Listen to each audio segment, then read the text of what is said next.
السلام عليكم ورحمة الله وبركاته. النهارده يا جماعة جايب لكم شقة مساحتها 165 متر على شارع تقسيم عمرو بن العاص الرئيسي. بس الشقة اللي بتتباع عندنا هنا على الطوب الأحمر، بس احنا بنصور لكم شقة زيها بالظبط متشطبة.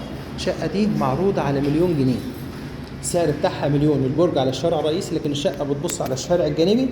الموقع بتاعها ممتاز جدا جدا جدا للناس اللي بيحبوا المترو. ده الشارع الرئيسي اهو، وده الشارع الجانبي اللي عليه البرج. الريسبشن بتاعنا حرف ال، 3 قطع مرتاحين جدا. بنيجي هنا في عندنا اوضه على الشارع،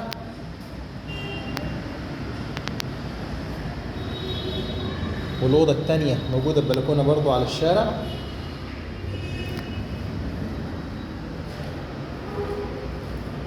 نرجع موجود عندنا هنا ده المطبخ، مساحته زي ما حضراتكم كده شايفين حاجة ممتازة جدا، ويصلح معاك أمريكاني كمان.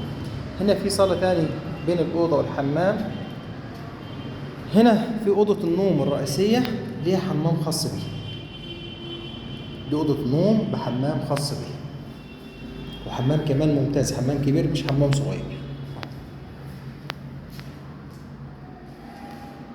دي مساحة الحمام، بياخد حوض وعامل له بانيو، هيعمل له كابينة شاور.